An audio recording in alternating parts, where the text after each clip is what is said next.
Shalom semuanya.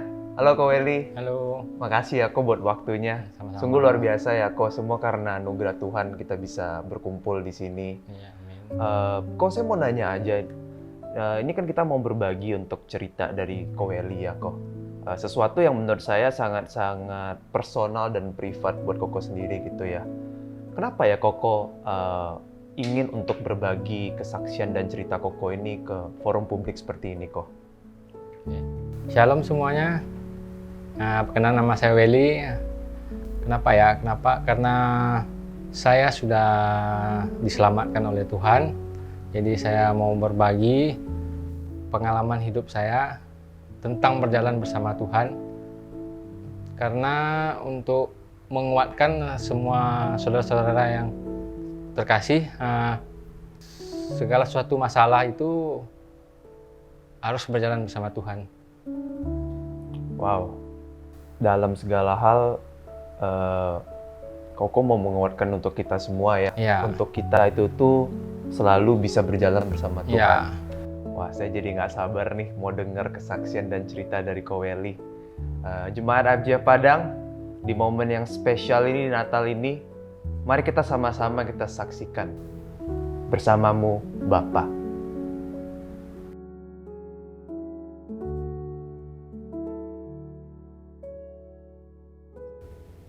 Gejala pertamanya gusi berdarah, nggak berhenti-henti, sudah beli obat, masih berdarah terus pusing, lemah, letih, lesu.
Kalau dari pemeriksaan saya, tidak ada yang harus Bapak khawatirkan. Hanya perbanyak istirahat dan minum vitamin saja. Oh gitu ya dok. Makasih ya dok.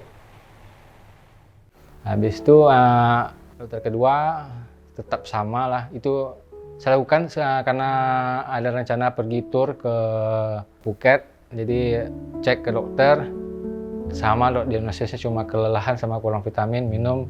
Jadi sampainya ke Phuket itu waktunya sudah mulai parah itu. Tidak mau makan, nafsu makan berkurang, demam, batuk, nggak ada selera makan pokoknya. Setelah itu pulang ke Indonesia, lanjut cek ke dokter ketiga. Dokter ketiga bilang ini kamu sudah pucat total, ini sudah pucat sekali, jadi dianjurkan periksa darah. Hasil periksa darah keluar hari berikutnya. Darah merah saya kalau nggak salah, sel hemoglobin saya cuma 6, trombosit saya 20.000, normalnya itu 145.000. Darah putih saya di bawah normal itu 3 cuma. Jadi dokter itu menyarankan juga transfusi darah, cuma saya mau cari second opinion lagi. Dokter keempat, Pak, hasil cek darah Bapak cukup mengkhawatirkan. Sel darah merah Bapak hanya tinggal 6, normalnya laki-laki 13. Lalu trombosit Bapak tinggal 20.000, normalnya 150.000. Terus saya harus gimana ya dok? Karena ini butuh ditangani secepatnya, saya sarankan Bapak rawat inap. Lalu kita lakukan transfusi darah, mengingat darah merah Bapak sudah kritis. ya udah semua takutan ini, suruh langsung masuk ke UGD suruh transfusi, saya menolak, mau cari second opinion lagi nih. Jadi besoknya langsung berangkat ke Malaka dan ketemu dokter sana suruh periksa darah. Hasil periksa darah tetap sama, cuma dokter langsung tegakkan diagnosanya anemia aplastik.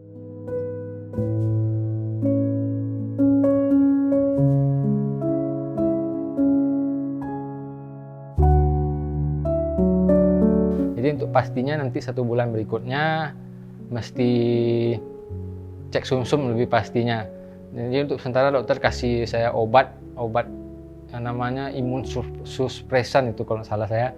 Itu efeknya luar biasa lah. Nafsu makan tinggi, terus muka kayak muka bulan, kaki bengkak, dan pikiran mood agak kacau lah dia buat karena imun supresan itu. Lanjut bulan kedua, cek darah lagi, hasilnya tetap sama, darah tidak naik, cuma dokter tetap melanjutkan suruh periksa sumsum tulang belakang. Jadi lanjutkan periksa sumsum, sudah dokter hasil dari mikroskopnya tetap menyatakan anemia aplastik, dan ada hasil tetap dikirim ke Kuala Lumpur untuk cek lagi. Itu nunggu lagi 2 minggu katanya, cuma dikasih obat 2 kali lipat dari pertama. Jadi pulang ke Indonesia tetap masih semangat nih. Pulang Indonesia minum obatnya lagi, sambung, muka tambah bulat, nafsu makan naik bisa 10 kali lipat, baru mau makan lagi. Kaki makin bengkak, sendalnya ukuran sampai 46 nak muat. Keluar hasil 2 minggu tuh dokter tetap menyatakan anemia aplastik. Dengan tetap minum obat sampai habis, bulan ketiga saya balik lagi ke dokter. Pak Welly, setelah kita melakukan pemeriksaan yang ketiga kalinya, kondisi Bapak justru semakin memburuk dan hasil cek darah Bapak tidak mengalami kenaikan. Untuk itu, kita perlu melakukan operasi transplantasi sumsum tulang belakang sambil saya menambahkan dosis obat menjadi 3 kali lipat. Gitu ya, Pak?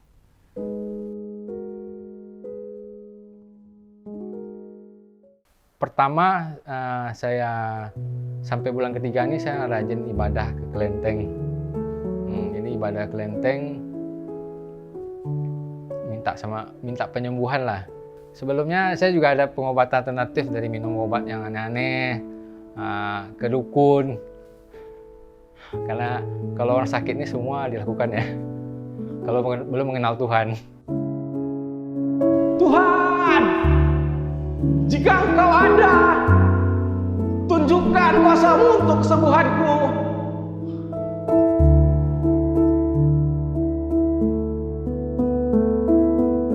Lanjut bulan keempat ini saya cari second opinion dokter lagi. Jadi pergi ke dokter Kuala Lumpur. Di dokter Kuala Lumpur saya bawa hasil semua lab dari Malaka, kasih cek dia bilang, wah ini bukan penyakit kamu, bukan anemia aplastik ini katanya. Kalau lihat dari hasil darah kamu, sel darah putih kamu tidak turun, tapi naik turun. Sedangkan anemia aplastik itu semuanya turun, nggak ada tambah-tambah lagi katanya. Jadi untuk pastikan katanya mesti cek sumsum lagi. Dan hari ini wajib transfusi darah karena hemoglobin saya sudah 4,5. Normal hemoglobin kalau pria 13,5. Jadi saya tanya harga sana, harganya luar biasa. Jadi saya memutuskan tidak mau lanjut untuk cek lagi. Jadi saya putuskan untuk kembali ke dokter Malaka.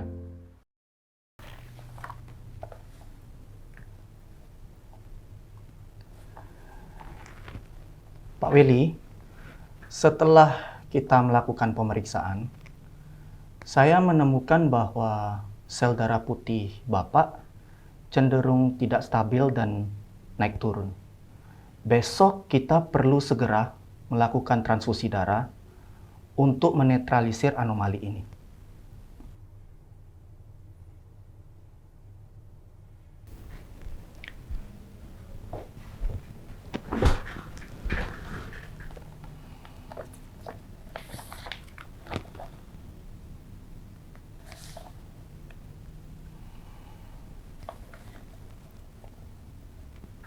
Bapak dan Ibu, setelah saya telusuri hasil pemeriksaan ini, saya menyimpulkan bahwa Bapak terdiagnosa acute lymphoblastic leukemia. Leukemia, Dok? Iya, Bu. Jenis leukemia ini tergolong langka, di mana kasus yang sedang Bapak alami hanya terjadi pada 1 dari 1000 penderita yang ada. Untuk prosedur standarnya adalah Bapak diharuskan menjalani kemoterapi sebanyak 62 kali.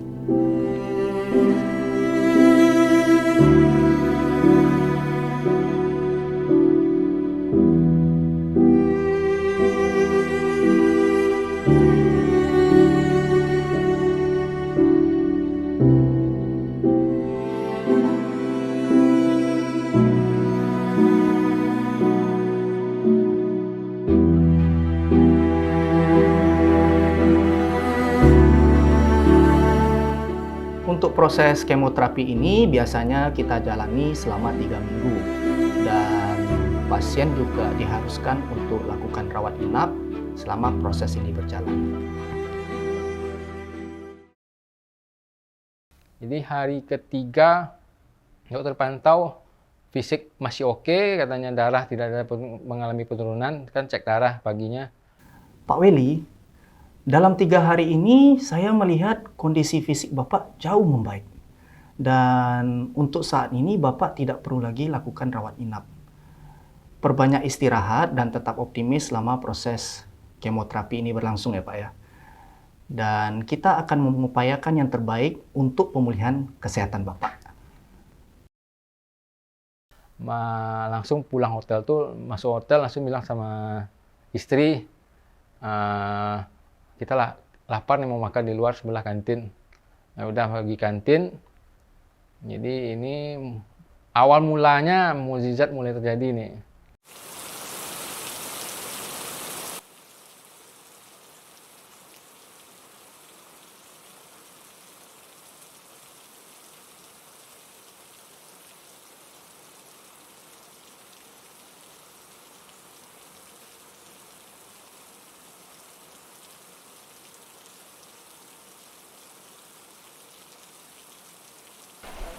Selamat siang Bapak Ibu.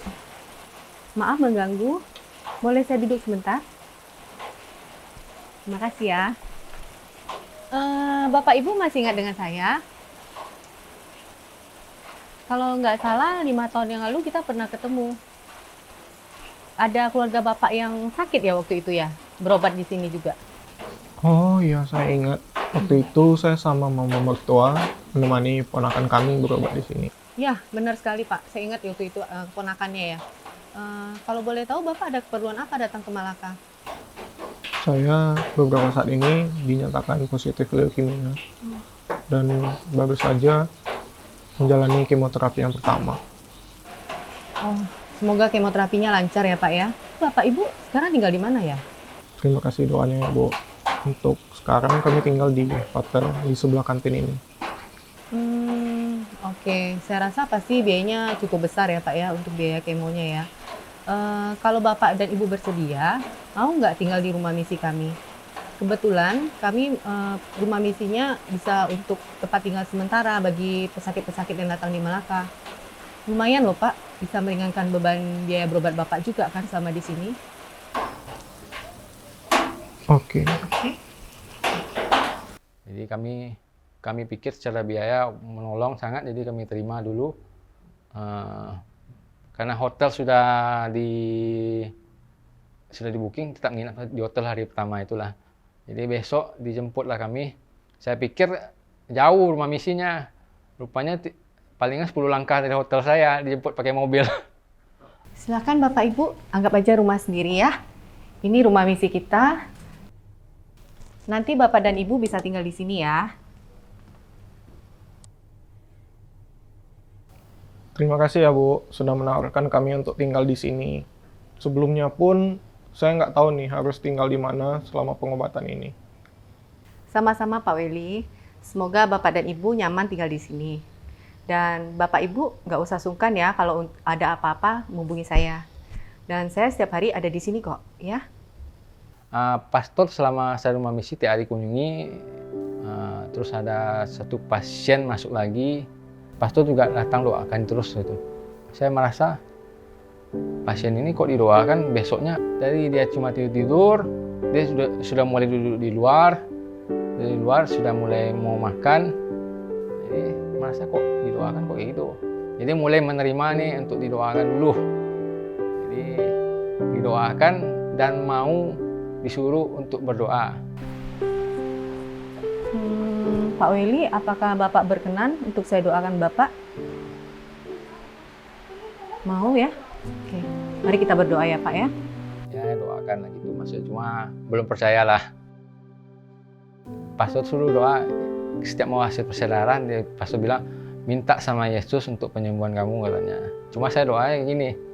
Tuhan, kalau nanti aku melakukan pemeriksaan darah kembali dan hasilnya meningkat, maka aku akan percaya Engkau adalah Tuhan.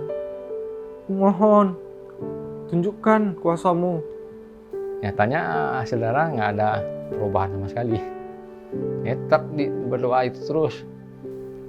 Natal 2015 itu istri saya pertama kali mengajak saya ibadah di gereja Melaka dan saya mengiyakan. Jadi pas ibadah ini saya masih belum terlalu respect lah ya, jadi duduk paling belakang, cuma mendengarkan aja, nyanyi belum mau. Pas Januari tetap istri tetap ada ibadah terus tiap minggu, saya tetap mau sekarang. Jadi ada lagu penyembahan yang bersamamu Bapa. Wah, ini betul-betul lagu yang buat saya merasakan urapan. Tuhan tinggal di dalam kita. Mari nikmati kesetiaan Tuhan. Haleluya. Terima kasih untuk penyertaan-Mu yang sempurna. Terima kasih untuk kesetiaan-Mu yang tidak pernah berakhir dalam hidup kami Tuhan. Engkau ada bersamaku di setiap musim hidupku. Tak pernah Kau biarkan ku sendiri.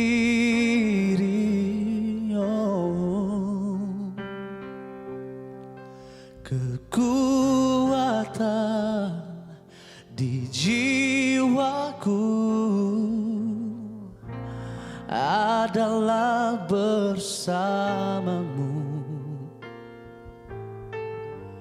Tak pernah ku ragukan kasih bersamamu Bapa, bersamamu Bapa.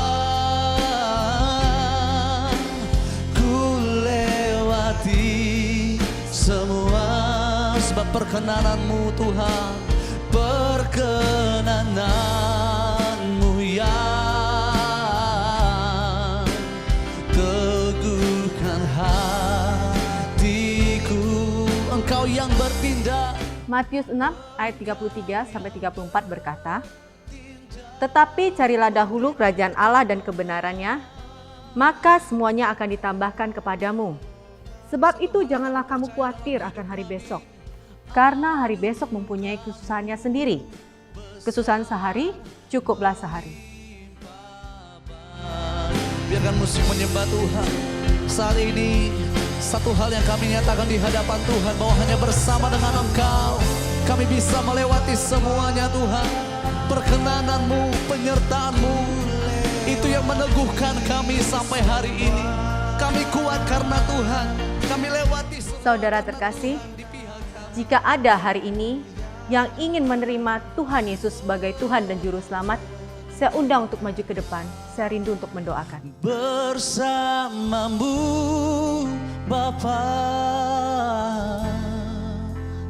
ku lewati semua perkenanan-Mu yang Saya mau terima Yesus sebagai Tuhan dan Juru Selamat saya. Engkau yang bertindak memberi pertolongan, anugerah-Mu besar melimpah bagiku.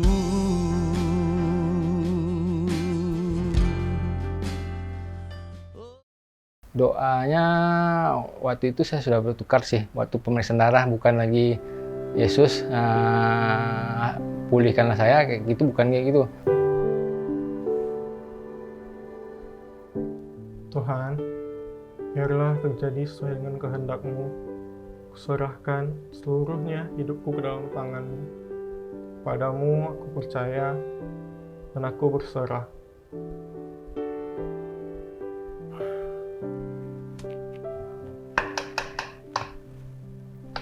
Jadi doa saya itu saya lihat hasilnya juga tidak ada. Ya udah enjoy aja terus. Februari 2016 itu kemoterapi saya ke-8 kali ya saya. Jadi hasil darah makin drop nih.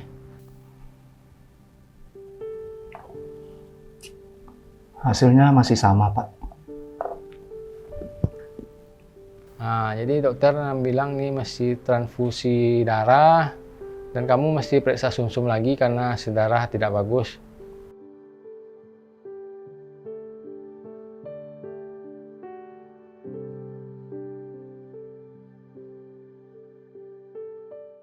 Bu, saat transfusi darah tadi, di telinga saya terbesit kalimat 2 minggu.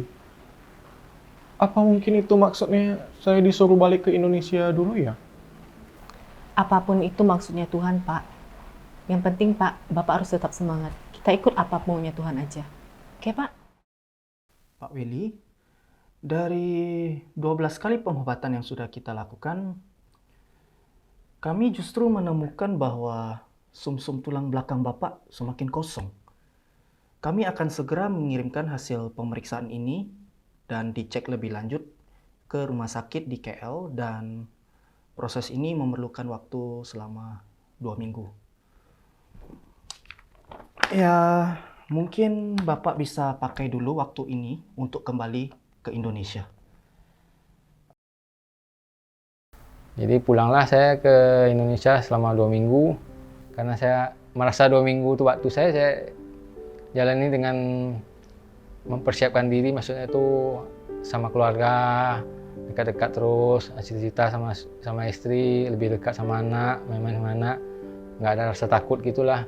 Jadi Imlek tetap nyatakan tetap seperti biasa lah, masih pergi ke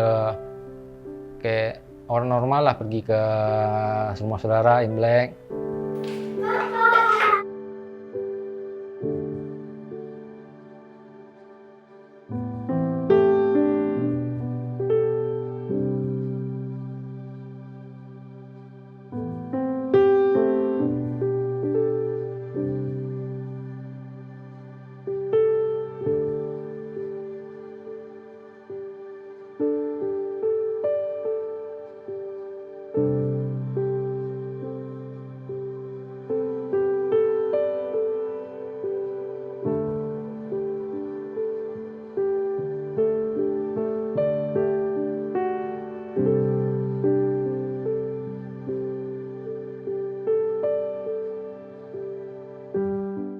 Terus sudah 2 minggu itu, tepatnya 10 Februari itu papa saya meninggal.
setelah jalani proses pemakaman bapak saya, baru saya ingat kata-kata 2 minggu itu.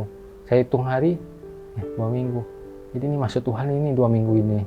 Untuk saya dan bapak saya waktunya dikasih sama Tuhan. Ini sesuatu yang Tuhan betul-betul rencanakan untuk saya. Dan sesudah kejadian baru saya ngerti apa maksud Tuhan itu. Sudah itu balik lagi ke Malaka untuk lihat hasil lab yang dari Kuala Lumpur. Dokter bilang, wah hasil darah kamu bagus katanya, hasil labnya. Dari semua kromosom yang diperiksa katanya ini tidak ada sel abnormal lagi katanya. Cuma karena dokter masih bingung, pengobatan baru sebentar, jadi tetap melanjutkan pengobatan lagi.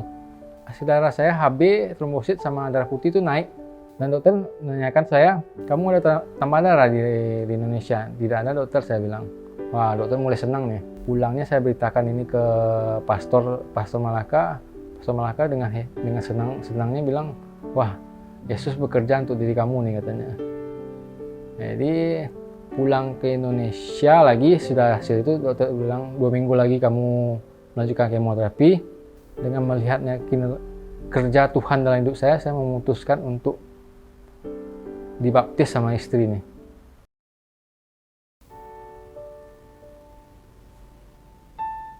Dit, aku sudah memutuskan untuk mulai perjalanan baru dan menerima Yesus dengan bersedia dibaptis. Kamu gimana?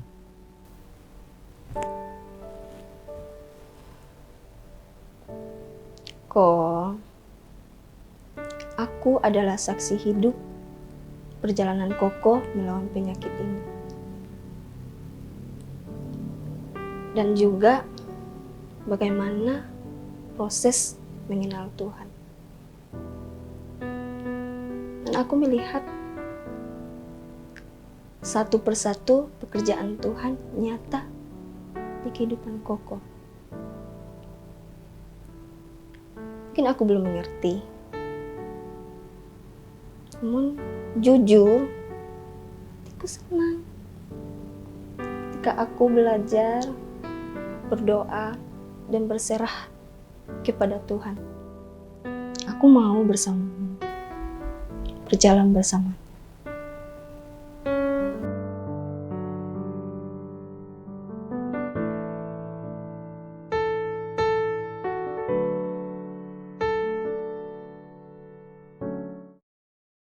Maret sampai Desember ini masih pengobatan lah, banyak kemoterapi sampai 47 kali dengan banyak rintangan lah, maksudnya bukan mulus juga.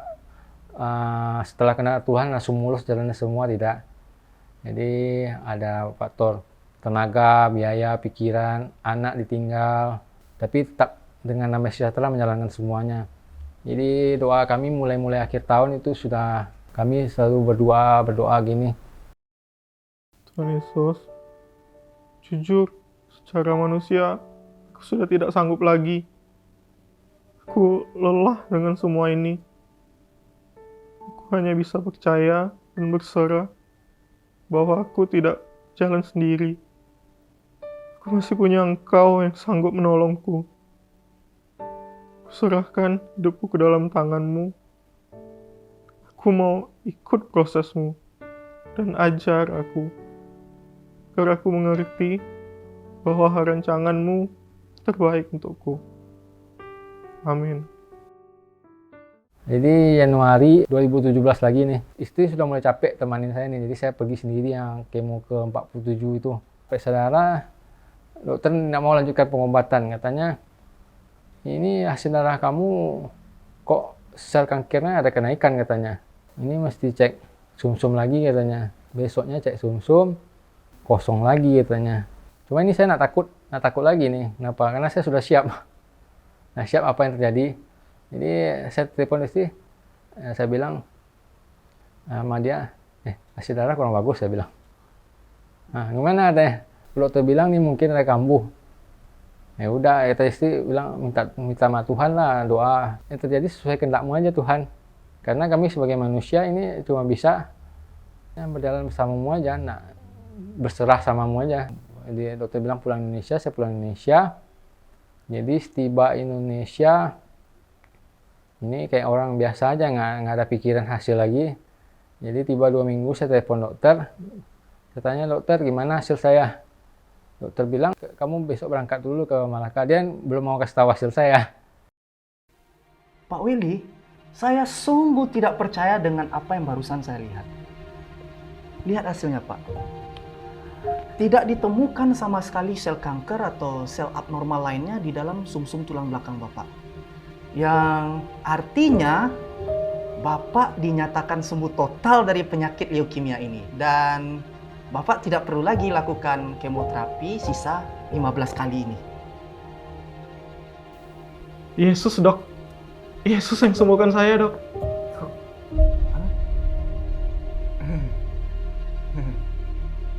Selamat ya, Pak.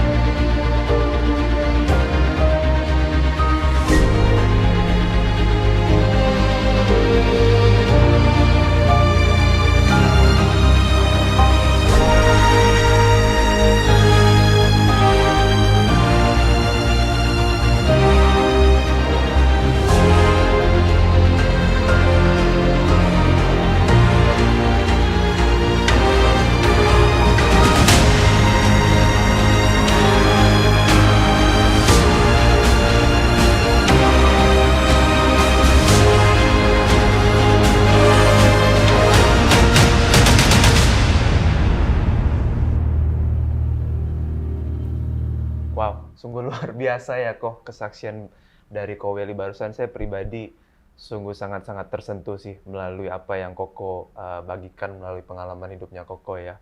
Kok saya mau nanya, selain dari mujizat kesembuhan yang Koko alami ya bersama dengan Tuhan, ada nggak kok hal-hal lain dari kehidupan Koko yang Koko rasa itu berubah setelah Koko kenal sama Tuhan? Ada. Dari sebelumnya saya yang hidupnya kurang peduli sama keluarga, jadi saya lebih peduli dengan keluarga, termasuk yang terutama lebih peduli sama istri, anak. Sekarang lebih mengutamakan quality time bersama keluarga. Kalau dulu hobinya main game aja, nggak peduli lah sama istri sama anak ya. Yang penting hobi dijalankan dulu. Suka main game, main Dota ya dulu kayak. Iya, begadang sampai malam. Sekarang juga melihat segala sesuatu tuh dari nilai positif juga dulu, baru negatifnya dibuang, negatifnya itu didoakan aja. Ada masalah kita bukannya marah, tapi ada tempat bercerita, terutama kepada Yesus, kepada keluarga. Kalau dulu semua ya marah. Ya, luar biasa ya Ko. Jadi selain kesembuhan yang Koko alami, Koko juga mengalami transformasi dari hubungan Koko dengan keluarga. Ya. Dengan istri dan anak, dan juga dari cara Koko untuk melihat suatu permasalahan itu Koko bisa lebih berserah dan Koko juga bisa menanggapi itu dengan lebih positif. Ya, lebih positif semuanya. Wow, luar biasa. Benar-benar ya jemaat Tuhan, saya rasakan suatu hal yang luar biasa ya dalam kehidupan Ko Welly. Terakhir Ko dari saya, apa pesan dan harapan Koko untuk jemaat AFJ Padang atau orang-orang yang menyaksikan pengalaman Koko ini Ko? Ya. Pesan saya terutama untuk yang sakit, ada masalah termasuk penyakit kanker, sebetulnya Yesus paling sayang kepada kita. Karena kita diberi waktu untuk lebih mengenal pribadi Yesus dan juga untuk lebih tanggap kepada keluarga kita dan siap untuk mempersiapkan apa yang mau kita lakukan sebelum kita dipanggil. Dan juga ini bukan berlaku untuk kanker juga, terhadap semua masalah juga Tuhan tidak pernah meninggalkan kita asal kita trust kepadanya. Karena percaya penuh dan berjalan bersama Dia, Dia akan selalu memberikan damai sejahtera kepada kita. Amin. Ko, dari yang Koko barusan bilang ya Ko, saya tuh tangkep satu kata, dipersiapkan. Jemaat Tuhan, tanpa kita sadari, Tuhan itu secara detail mempersiapkan semua momen yang ada dalam kehidupan kita ya. Kalau saya lihat dari cerita Koweli, setidaknya ada 6 hal yang Tuhan itu secara spesifik persiapkan. Yang pertama, dia itu diberikan hikmat untuk melakukan pengecekan berikutnya ke Kuala Lumpur. Kalau dia tidak melakukan itu, dia itu tidak akan tahu kalau dia itu divonis leukemia. Dan dia akan menjalani pengobatan prosedur untuk anemia aplastik. Yang kedua, seharusnya prosedur dia dari dokter di Melaka adalah menjalani rawat inap selama 3 minggu. Tapi ternyata karena kondisi fisiknya membaik, dia hanya menjalani 3 hari. Dan tanpa dia sadari, itu akan membawa kita ke poin yang ketiga. Setelah dia keluar, dia memutuskan di sebelah hotelnya, pingin makan di kantin deh.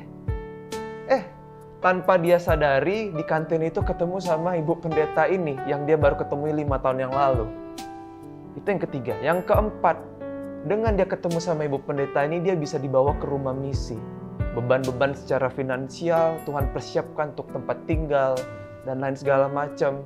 Apa yang jadi beban pikiran dia, Tuhan persiapkan juga. Dan gak cuman itu aja, dia juga itu jadi satu momen untuk dia bisa mengenal Tuhan. Transformasi dia terhadap pengenalan terhadap orang-orang Kristen itu jadi berubah di rumah misi itu. Yang kelima, kalau dari dokter dari Melaka nggak suruh dia pulang 2 minggu dulu karena perlu melakukan pemeriksaan tambahan, dia nggak akan berada di saat-saat terakhir sebelum papanya meninggal. Dan kita udah saksikan sendiri itu sesuatu yang buat dia sebagai suatu hadiah ya sebenarnya kok ya. Yang paling terakhir, jemaat Tuhan, kalau semuanya ini nggak terjadi dalam kehidupan Koweli ya. Walaupun berat ketika kita menjalani semua permasalahan kehidupan kita, kesaksian dan cerita ini tuh nggak bakalan pernah ada. Betul ya kok? Ya, betul.